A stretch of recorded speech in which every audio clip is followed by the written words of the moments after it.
Mladi, mladih, mladim, mlade, pri mladih z mladimi. Mladi danes. O mladih in z mladimi za boljši jutri. Pozdravljeni v 12. epizodi podcasta Mladi danes, kjer smo z vami vsi trije gostitelji, kar se že kar nekaj časa ni zgodilo, oziroma smo nekaj časa se tudi iskali oziroma snemali epizode na drug način. Pa bi morda z lažmi, ker recimo, da se dobro poznamo, začeli raje z resnicami, kar vsemi tremi, da ne bo treba tudi vam ugibati tokrat, ampak samo na kratko, toliko, da se ponovno malo predstavimo oziroma povežemo tudi z vsemi vami, ki nas poslušate. Nives, morda kakšna taka ena od stvari, ki so se ti v zadnjem času zgodile, pa bi jo tukaj delila? Mogoče to, da se ta neka ideja, ki je bila o Združenju mladinskih delavcev, da zdaj postaja vedno bolj otipljiva, se mi zdi tudi mogoče relevantna za vse poslušalce tega podcasta.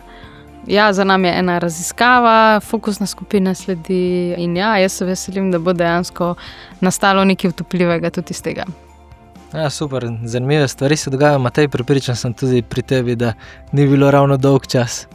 Ena stvar, na katero sem ponosen, pa bi jo izpostavil, je to, da smo bili prepoznani kot Socialna akademija pa partnerji kot najboljši projekt strateškega partnerstva letos v Sloveniji s projektom Težke teme.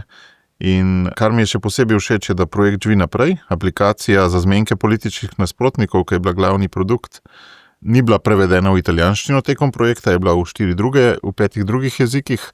In pol so eni italijanski naši, ne partnerji, ampak pač eni pri drugih stvareh partnerji, rekli, mi bi sami plačali še razširitev v 6. jezik v italijanščino, ne, tako da mi je res lepo videti, ko tak projektno živi naprej. Super. Morda bi še sam podelil, da pri nas je pa išla 4. zbirka knjig, ki jih delamo priročnikov za starše, stripov za najstnike pa slikanic za otroke. In tokrat smo naslovili tematiko ustvarjanja varnega zaščitnega okolja za otroke. In tisto, kar me bogati, je to v bistvu te povratne informacije, te feedbacki strani mladih, 16-17-letnikov, ko berijo stripe in rečejo, to je pa zanimivo, to pa moram prebrati, kaj se dogaja zdaj noter. Tako, kljub temu, da gre za neko tabu temo, neko temo se mi zdi, ki nas v družbi dostikrat polarizira, so bili odzivi taki navdušujoči, da delamo nekaj, kar se mi zdi, da daje smisel, pomaga ljudem. 17-letniki berajo dejansko strip o safeguardingu. Ja, dejansko je in en fant, 17-letnik dal, smo dobili komentarno, in en 16-letni fant, pa oba dejavna, tako, ne neka pasivneža skrita v kotu, ampak tako, aktivna mlada, ja. No, vse taki lažje dajo komentarne, oziroma bolj verjetno. To imaš prav, ja. Sicer bi danes nadaljevali z epizodo, v kateri bom jaz malo bolj prevzel vlogo gostitelja, medtem ko bosta z menoj Nives in Matej. In sicer se bo nadaljevalo pogovor, stopnjevanje oziroma opisovanje o knjigi ABC mladinskega dela, ker namreč imam to čast, da sta kar 2 od 4 soavtorjev knjige z mano v studiu. Prejšnjič, ukolikor niste poslušali prejšnje epizode, vam toplo priporočam, da si jo poslušate, da boste tako spoznali v bistvu celoto te knjige, ker se mi zdi, da prinaša vsem, ki smo povezani, ki delamo v mladinskem sektorju, tako ali drugače, določene uvide. In danes bomo posebno pozornost namenili 2 poglavjama, ki sta ju spisala Matej pa Nives, to je mladinski delavec oziroma mladinska delavka, ki si ga zapisal Matej, pa mladinski sektor, ki si ga zapisala Nives. Pa bi vas za začetek vprašal, kako je sploh gledalo nastajanje te knjige? Tako, a sta bila vidva prav med ključnimi pobudniki, ali so vaju poiskali, kako ste se našli? Ker z Milkotom sta že zadnjič omenila, načela to, kako je on prišel zraven, kaj pa vidva? Jaz bom rekla, tako mene je najdel Matej, Mateja so najdli pa iz urada. Torej, koliko jaz vem, so Mateju postavili en izziv, če bi sodeloval pri pisanju tega priročnika, pa je v bistvu sam presodil, da zaradi drugih časovnih obremenitev in stvari čez poletje sam ne bi mogel toliko spisati, pa je povabil k sodelovanju mene in Urško Česnik.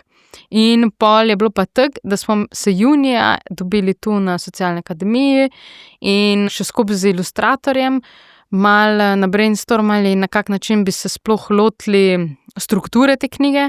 Vsak je podal neko svoje mnenje Pa smo pa iskali skupne neke vezi, neke skupne stične točke in smo ta predlog poslali nazaj na URSM. Pa je bila pa v bistvu tudi iz njihove strani dana neka usmeritev, da naj bo knjiga v 4 delih, zato ker so imeli ene druge procese zastavljene na ta način. Ja, čisto iz nekega profesionalnega, zgodovinskega ali pa teoretičnega vidika smo pa pol vsak od nas je prevzel eno poglavje. Meni je bil najbližje mi je bilo to poglavje mladinski sektor in pa še en del v drugem poglavju glede programov. Tako da ja, Matej, ti pa povej, če sem kaj spustila. Ne, točno tako je bilo, kot si zelo verodostojno povedala. Najprej lepo je biti gost v lastnem podcastu, a ne ni ves. Ja. Kar se tiče tega, pa ja, meni je bilo čas, da me je Urad za mladino povabil k pisanju te knjige po toliko časa. Hoteli so narediti nekak učbenik, ki bi pač bil kot neke vrste temeljni učbenik za mladinsko delo. Pa ne vem, kako bi rekel, je v enih stvari, recimo, če bi človek iskal noter zelo velik metod, ki jih lahko uporabi, tega ne bo najdel, a ne bo pa najdel zakoličeno področje mladinskega dela, pa kdo je mladinski delavc, pa tako naprej. No. Da jaz sem bil vesel, da je meni glih ta poglavje o mladinskem delavcu, ker se pa res že zelo dolgo časa ukvarjam prav s tem, z usposabljanjem mladinskih delavcev, pa z NPK-jem, pa imeli smo program mladinski delavc dolga leta na Socialni akademiji, tako da. Morda z tega področja, ti si že spostavil NPK pa kakšne druge stvari, ampak kaj je bilo tisto glavno, ko ste nabirali ideje različne o vsebinah, kaj vam je bilo v ospredju tako kot neko vodilo, kar želite dati noter usmeritev Nives na področju mladinskega sektorja, recimo morda, kaj je bilo tisto ključno jedrno, krog katerega si potem strnila svoje misli ali pa vlekla neko rdečo nit? Ja, jaz sem imela pred očmi bralca, ki bi bil nekako bolj neizkušen mladinski delavec, se pravi tisti, ki vstopa v sektor, lahko da je imel že prej ali kot udeleženec ali kot prostovoljc ali tak neke izkušnje, ne pa ful.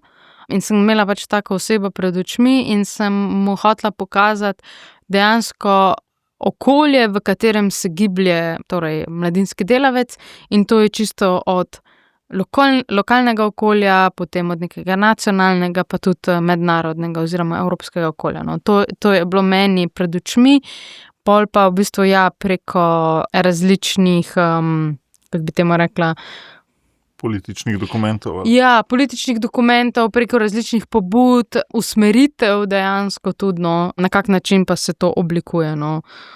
Tako da ja. Tudi tvoje poglavje, čeprav vidim, je na ta način v bistvu razdeljeno, ne? Da greš najprej prek manjših ravni na večje, potem čez dokumente, pa tudi financiranje, vmes pa še tudi na to nadnacionalno oziroma mednarodno. Ja. Ja, to je bila neka shema, ko sem si jo jaz zastavila, pa so bile neke ideje, da bi to malo obrnili, ampak meni se je zdela ta struktura še res nekako ta, da izhaja iz mladinskega delavca. No.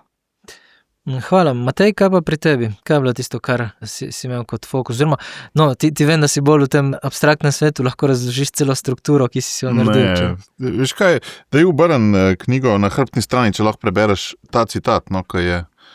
Delo v mladinskem sektorju je praviloma zelo dinamično, kar pomeni, da mladinski delavec dnevno prehaja iz ene vloge v drugo.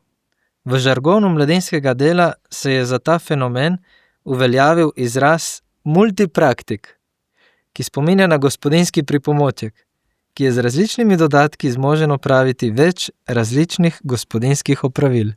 Ja, to sem se prav spomnil, ko si me to vprašal, to vprašanje postavil, da je kar ta citat, ki je v bistvu si zaslužil biti na hrbtni strani priročnika. Se pravi, mladinski delavci je res en tak zelo širok poklic, ki ne gre v zelo globino neduševnega zdravja, ne v zelo globino projektnega dela, nismo taki specialisti za meriti razne kazalnike, pa vse mogoče stvari, ne gre v zelo globino ustvarjanja prostora, so tudi arhitekti bolj specialisti, ne gre v globino dobivanja kompetenc, so tudi, bi rekel, kakšni, ne vem, trenerji, coachi, veliko boljši kadri za to, ampak povezuje pa vsa ta področja in praviloma čist zaradi podhranjenosti sektorja, s čimer si spet skočimo na odnive s poglavja, ne, finančne pa kadrovske posledično, ne, podhranjenosti, ne, praviloma je pol res treba širok nabor kompetenc in tudi zdaj, ko smo na Socialni akademiji iskali novo mladinsko delavko in jo zelo fino tudi našli, a ne, se je spet videl, ne, pri oglasih za zaposlitev in pri razgovorih za zaposlitev, v bistvu kako ti tega multipraktika ne moreš dobiti že narejenega, ne? Ti lahko kupaš nož, lahko kupaš ribežen, lahko kupaš, ne vem, kafetjero, težko pa vse to kupaš v eni sami osebi, no, in je res, če človek ne prihaja iz sektorja, ne, da bi imel izkušen 50 let, pač in zdaj, ne vem, če je to glavno sporočilo, ne, pol mogoče ta učbenik celo prestraši mladinske delavce ali kakorkoli, ampak. V smislu, da morajo preveč znati, če se gredo v to smer. Ja, da je pač res, a ne, sej velikrat zdaj je boljš, ko so organizacije, imajo več zaposlenih, no, ali pa kadar so mladinski voditelji, ki si del tima, no, in pol se to porazdeli. Tudi moja izkušnja vstopa v mladinsko delo v 90-ih je bila taka, da skozi skupino, ki te je nesla, a ne, in si ti v skupini dal nekaj, kar drugi nimajo. Jaz konkretno, pri meni je bilo znanje CorelDRAWja in računalniškega oblikovanja, a ne, kar noben drug ni imel in sem jaz pač to dal v skupini, a ne. Jaz pa sem bil zelo, zelo šibek na ostalih na -1 področjih, a ne. In, a ne, ampak pa si ti zaposlen v eni organizaciji, pa tako dejansko zaradi tega, ker so v povprečni organizaciji, ne vem, 3-4 zaposleni, 2, a ne, moraš pa res tako znati vse, no, od PR-ja preko projektnega menedžmenta do psihologije in vsega, ne. Morda, ki si že ravno začel s temi multipraktik vlogami, kako pa pogledaš na razlike, oziroma kako vidiš razlike med plačanim in prostovoljnim mladinskim delom, tako, kaj je nekaj jedrnega, v čemer se razlikuje, pa potem tudi, kako znotraj organizacije, eno stvar si že izpostavil kot timi, lahko to dopolnjujemo, presegamo, gremo naprej.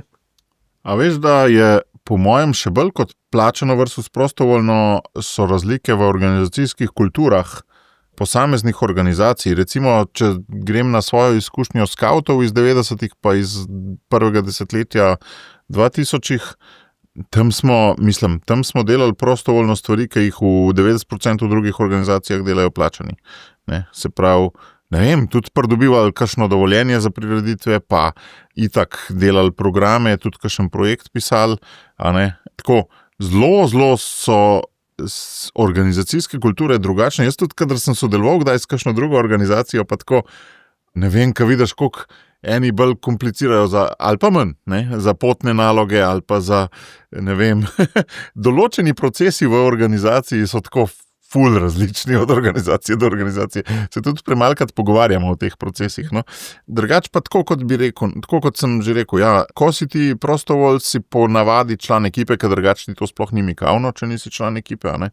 In lahko daš tisto, kar pač nekje rasteš, nekje daješ, nekje se dopolnjuješ, ne, ko si pa kot plačan, je pa ponavadi pač nek projekt tvoj, se pravi, ti imaš delodajalca, pa vse, ampak ponavadi je tvoja plača financirana od nekje in tisto nekje je vezano na neke kazalnike in zelo pogosta je zgodba, da delaš za 2 delodajalca, ne.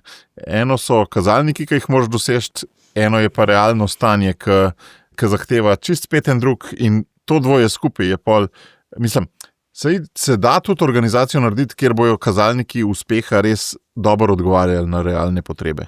Ampak praviloma, da ti dobiš denar za polno plačo, moraš nekim stvarem zadostiti, ki so pa še dodatno, ne.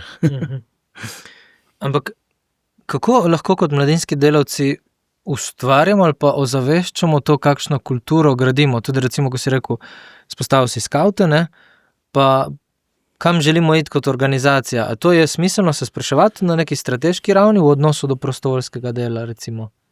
Ja, glih, včeraj sem imel eno svetovanje z eno organizacijo, ki sicer ni bila iz mladinskega področja, ampak iz nevladnega nasploh. In mi je bilo zanimivo, ker so prostovoljci in zdaj imajo, ne vem, koliko, 1 leto ali 2 zaposleno osebo in še niso sploh razdelili, kaj pri nas delajo prostovoljci, kaj pa pri nas delajo zaposleni. Meni je bilo to tako, ja, jaz sem že padel v to kulturo pri skavtih, je bil sicer na začetku sam en zaposlen za več kot 600 prostovoljcev takrat. Ne, je bilo dejansko to razmerje noro, 1 versus 600. Ne. Ampak se je bolj ali manj skozi sprot oblikovali, kaj delajo zaposlene osebe, tudi pol, kaj je bilo v organizaciji, 5 zaposlenih, pa prostovoljcev, recimo 1000.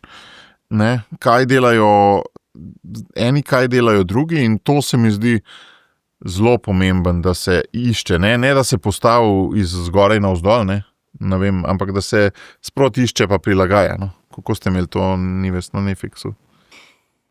Kaj točno te zanima? Je to v bistvu razmerje med kaj dela prostovoljc, kaj dela zaposlen? A ste imeli to opredeljeno ali se je to za vsak program po svoje? Bilo je kar jasno določeno. No. Dejansko, recimo, bilo je za lokalne prostovoljce oziroma za prostovoljce na projektih, pa mednarodne prostovoljce. Dejansko, ko smo iskali prostovoljce, smo jim točno povedali, na kakih projektih bojo sodelovali. Če so prostovoljci sami prišli do nas, smo skupaj z njimi pogledali, kje si želijo rasti. Smo jih pač vključili v obstoječe projekte oziroma jim dali prostor, da so tudi ustvarili kaj svojega. No.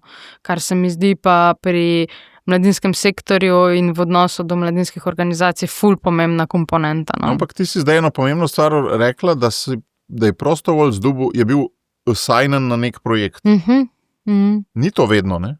A veš, ni to v vseh organizacijskih kulturah. Ne. Ker, ne vem, pri skavtih že ni bilo tako, ne? Je bilo pač, ti si bil kontinuirano prostovoljc, ne?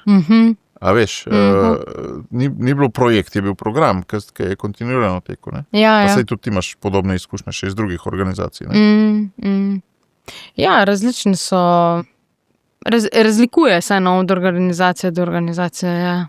Mi je res dosti ključno to, kar je bilo izpostavljeno, kako skupaj pol iskati smer, pa tako se mi zdi tudi prostovoljcu oziroma tisti, ki čuti neko lastništvo pri organizaciji, da ima možnost izraziti mnenje oziroma sooblikovati tudi kulturo za naprej, tako to mi je ful dragoceno. Ampak v odnosu do tega tudi se mi zdi velikokrat je, vsaj v določenih organizacijah, kar vem, je težko tudi plačati, tudi kakšne stvari, ki so profesionalne, recimo.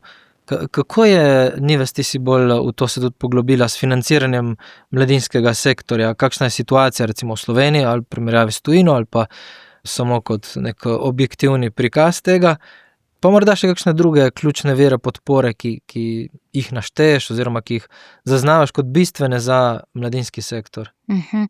Ja, kar se tiče financiranja, bi jaz najprej rekla to, da najbrž se dostikrat, ko se sektor zbere, sliši sem to neko sporočilo, premalo imamo denarja, preveč imamo dela, premalo imamo denarja, pika, podčrtano klicaj.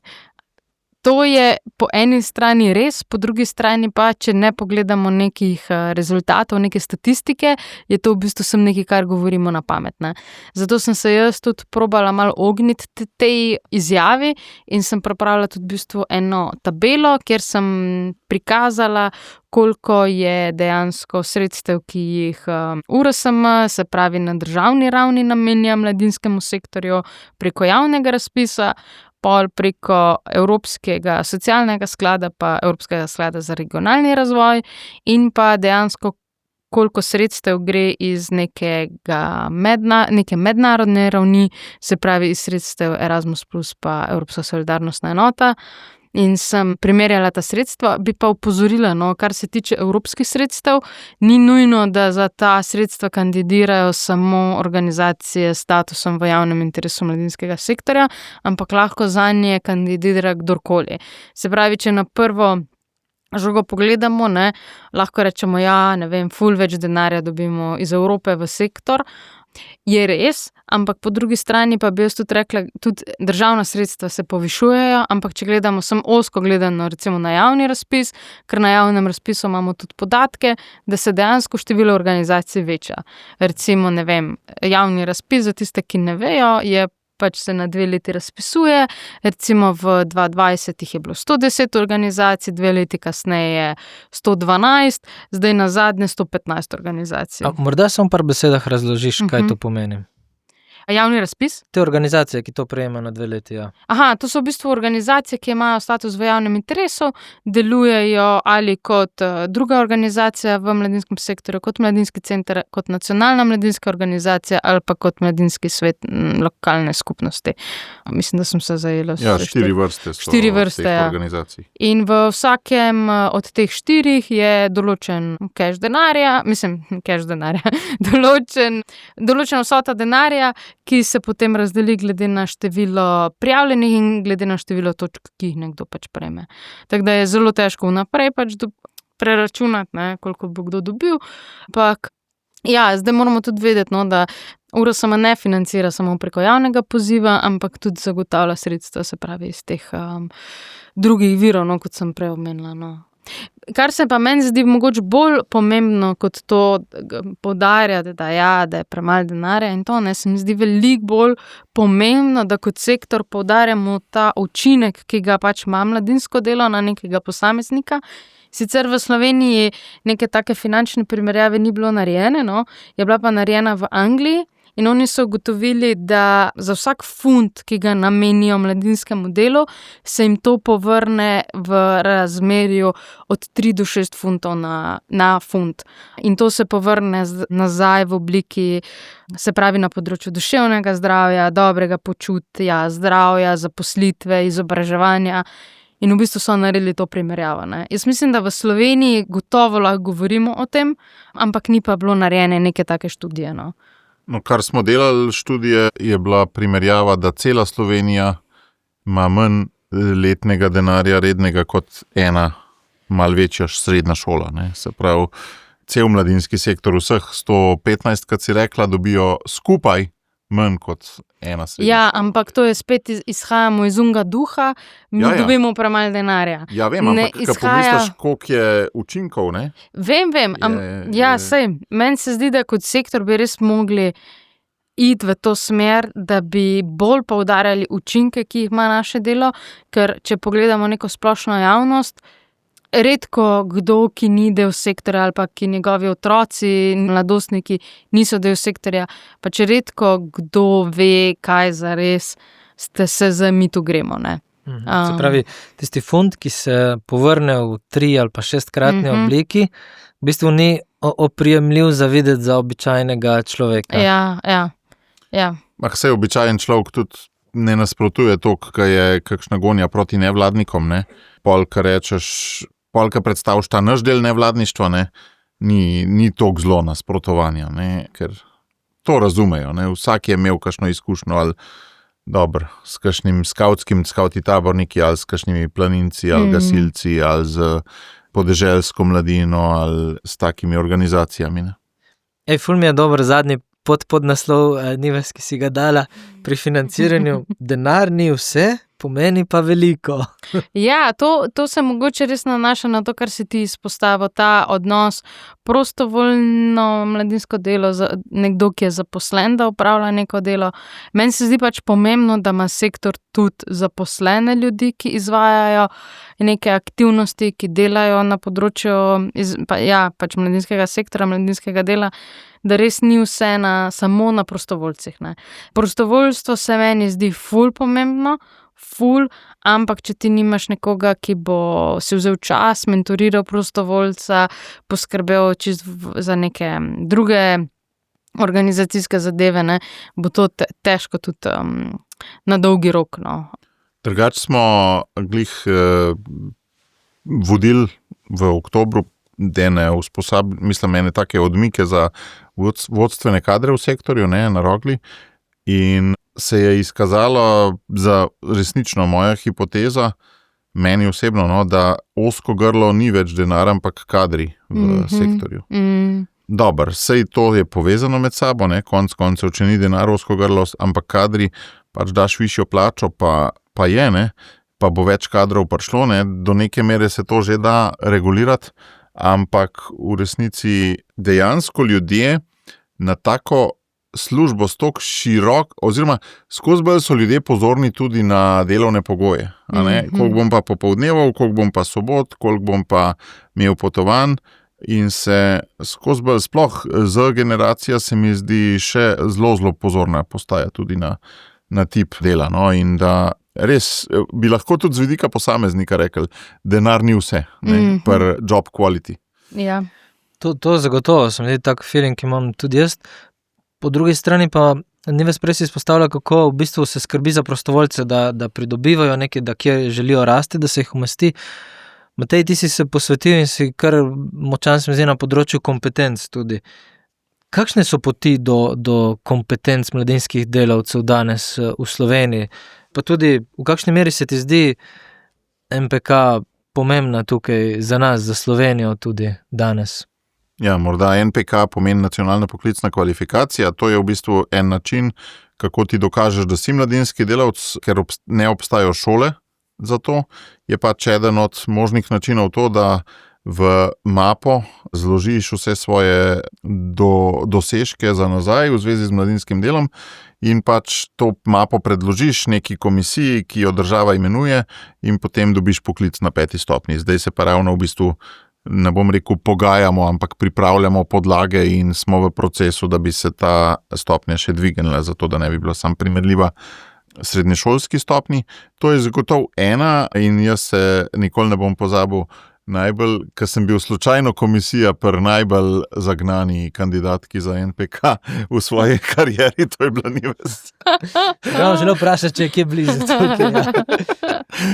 Ker je imela res tako popolno mapo pripravljeno in ne samo nališpano, ampak tudi vsebinsko zelo špehnato.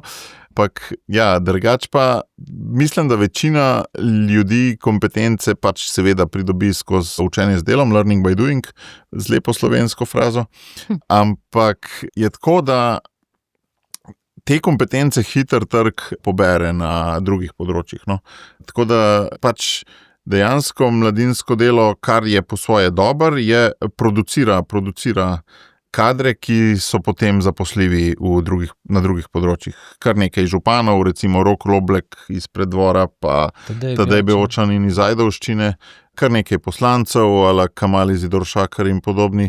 In pač konc koncev tudi Borut Pahor je v 90-ih ogromno busov dal skozi do Štrasbura pa nazaj skozi mladinske strukture. Ne. Tako da ja, mislim, da ne govorimo še o vseh podjetnikih in drugih. Ne. No, mogoče jaz lahko dodam, eno izkušnjo, jaz sem, glih pred kratkim, sem zdaj v nekem obdobju menjave službe in jaz lahko zagotovosti rečem, da sem skozi to delo, ki sem ga delala v organizaciji, res postala nek multipraktik in dejansko je bil interes recimo precej velik za nek tak profil, ki ga imam jaz. In jaz sem bila ful presenečena, pač, da so se klici dogajali skoraj na dnevni ravni iz različnih tipov organizacij, ko bi rekli, da sploh ne bi bila zanimiva za njih. Tako da kdor si želi biti iskana roba. Iskana roba, naj gre v mladinski sektor za par let in evo ti. Spravi si okrepiš vse različne funkcije, multipraktika. Mišične skupine. Od ribežna do kafetjere in naprej. Ne? Ja, kafetjere še posebej, kadar so razpisi. No, ampak meni se zdi dejansko to resno. Pač kompetence, ki jih mladinski delavec pridobi znotraj svojega dela, znotraj sektorja, dejansko so prenosljive na druga področja. Kljub temu, da se mi zdi, da mogoče res gledamo ful ozko, da naš sektor podpira res en mali prostor, ozko grlo, kljub temu to res, pač ni res, sodelujemo z drugimi sektorji in je dobro to pač prepoznati pri sebi. Meni je še zmeraj navdih stavek iz Scout Peter, knjige od Frana Milčinskega izpred 100 let ali koliko. Fant se je učil, pa ni vedel, da se uči, in je delal, pa ni vedel, da dela. To je pač ta koncept učenja z delom, ki ga praviloma ne ozaveščamo.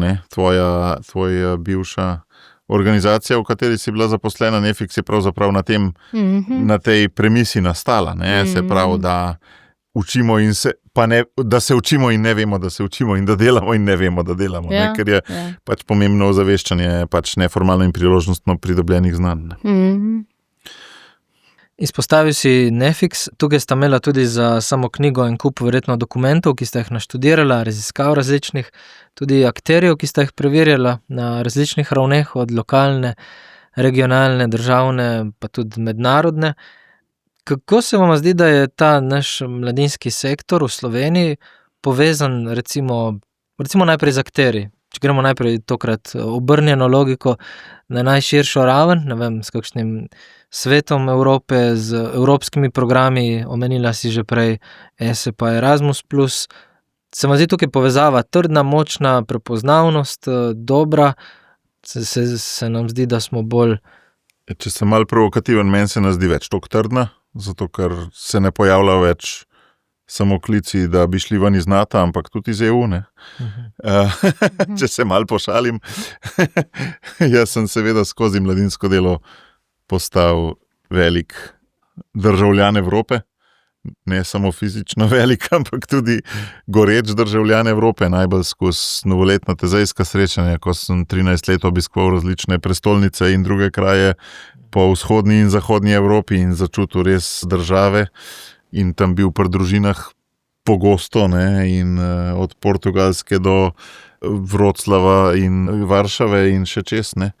Ja, in mislim, veš kaj je, kar se Nives je bila bolj v EU level zadnja leta kot jaz, ne. Oba sva hodila po teh konvencijah, ki so na 5 let, v bistvu Slovenija je toliko majhna, ne, da imamo pa približno isto delegacijo lahko ljudi, ne, na teh evropskih dogodkih, ne, in to je res en velik blagoslov, ker ti, če si v Sloveniji mečkan ven štrleč mladinski delavec, boš dobil slej ko prej priložnost tudi videti vse te evropske tokove in to je za en zdrav razvoj možganov. Kukorkoli ima Evropa, in jaz se strinjam s tem, da ima veliko bulanih stvari, ne, veliko hiperregulacije, veliko ljudi, ki delajo stvari neživljenjske in tako naprej, ne. Ampak vendarle ta medsebojna izmenjava realnosti iz različnih držav, mislim, kad ti vidiš, kje smo zadaj od nekega nemškega velemesta, kje smo pa ful spredaj od nekega nemškega velemesta, ne, tako da to je res širitev obzorij. Ampak kaj je bilo tisto, recimo, kar je povečalo tvojo državljanstvo, tvojo Evropsko veselje, ljubezen do tega pripadanja Evropi, ja? Ker zagotovo, pač bolj ko si noter, bolj vidiš tudi problematiko, ampak vseeno, rekel si, da si rasel v tej smislu. Kaj je tisto, kar je bilo? Ok, izpostavil si ta potovanja, to... Ja, mobilnost, seveda, ne. Mobilnost in stiki z domačini, ko v bistvu, mislim, sej to, tle si ti ni več še močnejša, vse te mladinske izmenjave, ki ne greš, na katerih ne greš gledat zanimivih turističnih znamenitosti, ampak greš v narekovajih kar en kraj tam sred Madžarske in pač si tam in tam iščeš in tam pol najdeš realno življenje. Ne tiste fasade pa kulise, ki ti jo postavijo sred Benetk, da vidiš na trgu Svetega Marka. Ne. Na trgu Svetega Marka ne boš nikoli videl, kako Benečani zares živijo. Ne. Sploh pa ne mladi Benečani. Ni več še kakšna stvar, ki je tebi recimo povečala ljubezen, pripadnost do Evrope, prek tega morda?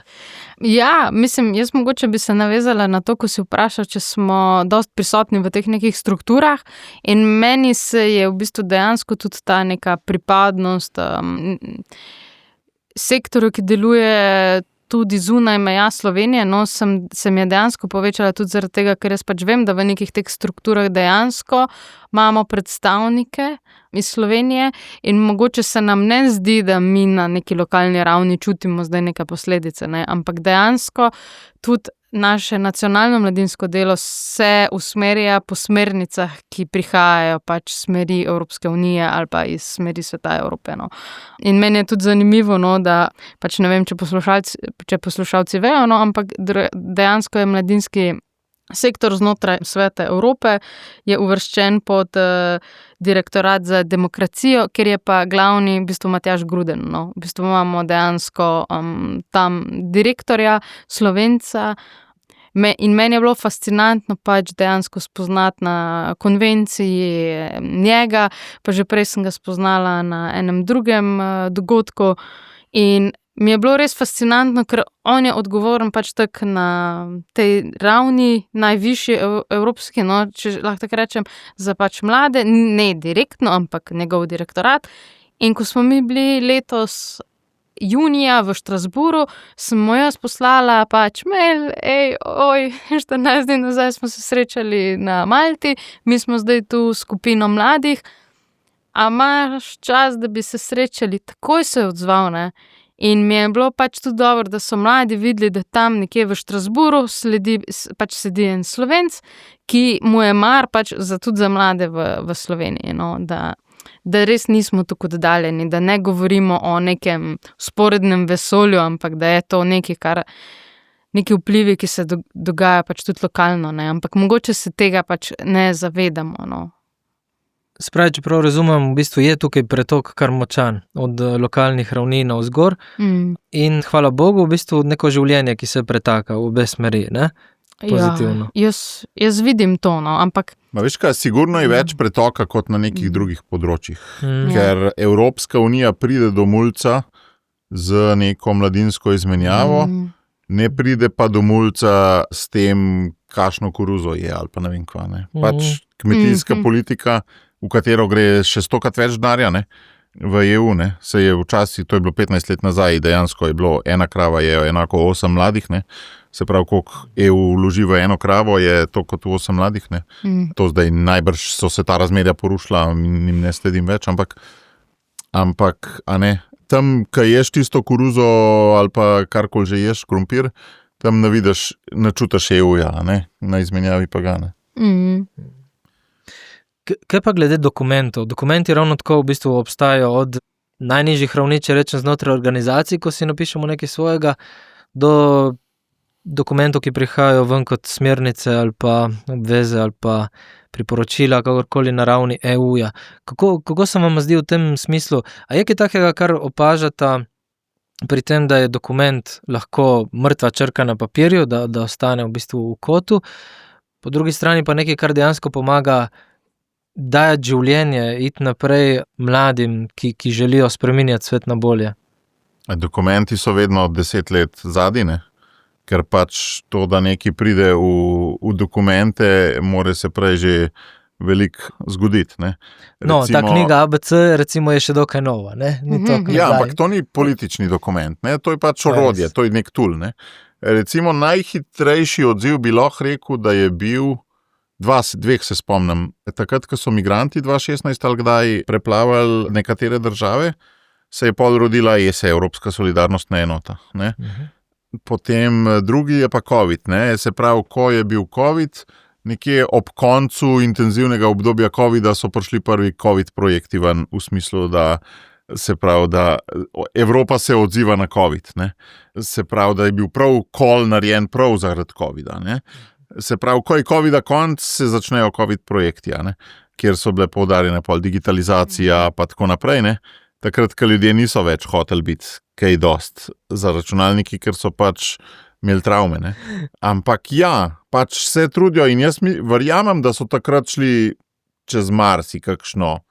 A veš, ko v politiki je vedno tako, sem jaz večkrat opazoval te procese, koliko si pripravljen tvegati, da te bojo kje zahaklali pa pospešiti proces, ne. Koliko biti, se pravi, demokratičen proces enostavno traja in pač traja toliko let, da ga speleš, a ne. In Preveč preroški ni fajn biti, oziroma ne uspeš, ne? Ne preroški, bolj v bistvu, se pravi, Napreden? neko zmerno mero, kako bi rekel, hočem najti, da veš, tako, ko imaš negativno besedo za demokracijo, ne, pretirane demokratizacije, ne, ali kaj bi temu rekel, ne, karata pol birokracija, ne. Okay. Ja, skratka, jaz mislim, da se te dokumenti producirajo, ampak zmer malo zaostajajo, no, tako. Nives, kaj pa tvoje mnenje? Kakšno izkušnjo imaš? jaz bi rekla, da pač ti dokumenti predstavljajo nek okvir, no. Včasih je pa tako, da včasih stopiš malo ven iz okvirja, včasih se pa gibaš znotraj enih premic, daljic, ki ti določajo pač tvoj prostor, no. Ampak se mi zdi, včasih je pa tudi mogoče malo prav, da si malo bolj drzen, pa stopiš malo izven tega okvirja, no. Ampak ja, jaz sem v tem v svojem poglavju tudi v bistvu predstavlja nekaj teh dokumentov iz lokalne, državne pa mednarodne ravni. No. Se mi zdi pa dobro, da nekdo, ki stopa v okvir mladinskega sektorja, ker to je tak, ne, zdaj, da boš ti začel delati kot mladinski delavec, pa boš povsod, pa boš vedno vstopal ven iz enega okvirja, pač ni okej, ne. Meni se zdi, da tisti, ki je dober, ve, kdaj lahko stopi ven iz okvirja. Ne moreš zdaj ti reči, ja, jaz sem pa zdaj mladinski delavec, bom delal vedno nekaj po svoje, pač, glej, ve se, kaj je mladinsko delo, ne, ve se, kaj so načela mladinskega dela, ne, in meni se zdi pač pri enih stvarih je treba biti zelo jasen. To si dobro povedala, lej, če je okvir hiša, ne, ki so ponavadi štiriglate, ne, potem ni dobro biti skozi noter, pa nikoli ven, ne, ker imaš frustracije, ne, in ni dobro biti brezdomc, ne.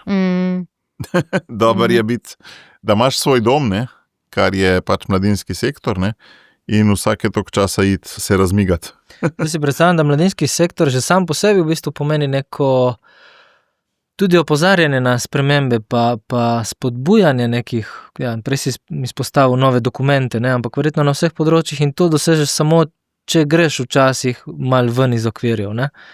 Tako da tukaj se mi zdi, je nek spet odnosni vidik verjetno, če je neka zdrava družba, ki to omogoča. Pa zdaj, ko si to govoril, sem nekako v glavi šel čez in najbolj se je okvir zarisal leta 2010, ko se je pač zakon o javnem interesu v mladinskem sektorju sprejel, ne. Se pravi, glede na moje doživljanje, prej še mogoče ustanovitev Urada za mladino pa Mladinskega sveta Slovenije kot dveh struktur v prvi polovici 90-ih, no, ampak pol pa 2010 je pa res, tisti je bil se pravi, tako da bi bil ta okvir prej malo zamegljen, ne, pol se je pa naštelo v zoom, ne, tako da se ga ostro vidi, ne, ker v bistvu prej nisi vedel, kdo je mladinski sektor, kdo ni, ne, zdaj pa pač imaš status delovanja v javnem interesu v mladinskem sektorju in pač veš, kdo je, kdo ni, ne. Glede teh okvirov, kaj pa pogled za naprej? Nives noter izpostavljaš in digitalizacijo, podnebno krizo, kako v bistvu se ti zdi, da se mladinski sektor sooča s trendi, z izzivi? Ja, meni se zdi ena glavnih prednosti mladinskega sektorja ta, da je dost prožen, da ima tudi dost neke kondicije, da si lahko prilagodi ene stvari, no, to se mi zdi v primerjavi z nekimi drugimi sektorji res prednost. In se mi zdi, da nekatere izzive jih pač zdaj slutimo, vidimo, kaj mogoče nam bo prinesla prihodnost, ampak so pa tudi izzivi, ko jih mogoče niti zdaj ne moramo si predstavljati, ne, ampak iz izkušenj vemo, da mladinsko delo se lahko pač ful hitro prilagodi.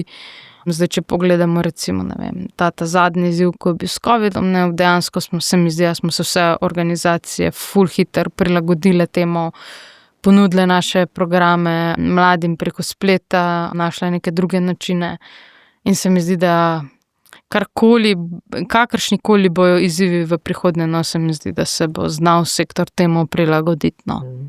Kam pa se ti zdi, Matej, tebi, da gre mladinsko delo, tako trend za mladinsko delo, kam bi rekel, da trenutno, kot opažaš, kaj bi lahko o tem povedal ali pa kakšno misel podal? En trend je gotovo od skupinskega k individualnemu, zdaj govorim na par desetletij, no. Ne, se pravi, včasih je bilo mantra skupina, kitara, sobota zjutraj hrib, ne. Zdaj je pa individualni sestanek z mladinskim delavcem, ki mi bo pomagal dosegati mojo čustveno stabilnost in ne, pa ne želim biti porogljiv, ampak iz skupinskega v individualno je gotovo en trend. Drugi je od akcije proti notranjemu doživljanju zagotovo, ne, se pravi od tega, kakšen projekt delamo, do tega, kako smo, pa well-being, pa počutje, pa to, ne. Potem je pa tudi en tak trend je od, rečemo, Gaussovega mainstreama mladih, se pravi mladih iz srednjega razreda, v poudarjanje mladih z manj priložnostmi, se pravi poudarjanje vključevanja in tistih, ki mogoče nimajo. Četrti trend je gotov iz prostovoljstva v zaposlitev, se pravi to razmerje, sem že prej na primeru pokazal, pa tudi v drugih organizacijah se to vidno, se pravi število ur narejenih s prostovoljstvom versus število ur narejenih z zaposlenimi osebami se skozi manjša. Pa tudi ena taka stvar se mi zdi, itak iz članskega v nečlansko je en tak trend, ne, se pravi od članskih organizacij, ko sem jaz vstopil v 90-ih praktično ni bilo zavodov, so bile samo članske organizacije in neformalne skupine, ker so neformalne skupine v bistvu bi jo lahko tudi primerjal s člansko organizacijo, ker se demokratično odloča, ne. Zdaj je veliko manj nacionalnih organizacij, veliko več je javnih zavodov in tudi zasebnih zavodov. Tako da to so neki trendi in nasploh je pa ena zanimiva debata, ki bi jo lahko tudi zadnjič z Milkotom, pa malo smo jo. Se pravi, kako definiramo mladino, ne? Je pa vendarle stvar odločitve. A je moja hči 10-letna že mladina ali še ni? A je človek poročen, ki še nima, ali pa neporočen, ki še nima otroka, pa je star 31, pa nekako tudi še ni čist šel v redno službo, se pravi, ni še naredil čist vseh prehodov v odraslost, a je še mladina ali ni, ne? A je, ne vem, človek star 23, ki ima otroka, pa redno službo, pa neko redno partnersko življenje, še mladina ali ni več, ne? Se pravi, to je pa vendarle, ne, kljub temu, da mi gre to, da so mi te sociološke definicije včasih pretirane, ne, da brez naravne podstati, se mi pa zdi, da tukaj pa rabimo eno odločitev, no, in ta nekaj desetletij stara definicija mladine v Sloveniji 15 do 29 se mi zdi malo problematična, no, zato ker pač menim, da se znaki mladosti iz otroštva pojavijo že vsaj 2 leti prej, če ne 5 let prej. Ful hvala, se mi zdi, da smo načeli kar nekaj tem, pa priporočam branje, no, pregled, tudi v spletni verziji priročnika. Morda pa za zaključno misel, ni ves kaj takega, kar ti ostaja za vse poslušalce, še posebej iz poglavja, ki si ga pisala o mladinskem sektorju, kaj bi želela, da tisti, ki nas poslušajo, nesejo s sabo v bistvu po poslušanju tega pogovora, kaj bi jim želela podeliti oziroma dati kot spodbudo za naprej. Pa bom tudi jaz kar prebrala en citat ven iz knjige, no, sicer gre za citat Matjaža Grudna, direktorja Direktorata za demokracijo pri Svetu Evrope, in on je rekel, da moramo mladinsko delo podpirati, ker mladinsko delo deluje. Deluje pri vseh najpomembnejših stvareh in včasih celo pri najbolj nepričakovanih. Premika gore. In bi se zelo strinjala s to trditvijo in se mi zdi, da je v prihodnosti res treba še bolj mogoče podpirati mladinski sektor, kot smo ga do zdaj. No.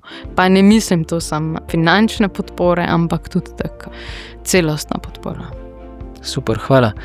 Matej, kaj pa ti z področja mladinskega delavca, mladinske delavke, kaj bi želel izpostaviti, poudariti ob zaključku tega našega pogovora?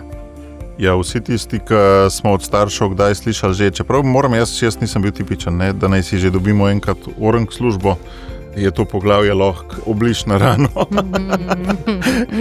Jaz sicer nisem imel toliko grozen to, no, ampak marsikdo je pa imel, ne.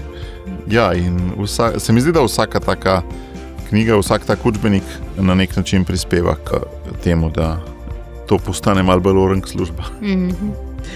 Hvala vama, mi je bilo zanimivo, dragoceno klepetati, tudi kaj novega se naučiti. Poslušalcem pa sporočam, da v kakšni od prihodnjih epizod bo zagotovo možno slišati tudi Urško, ki je bila 4. soavtorica tega priročnika.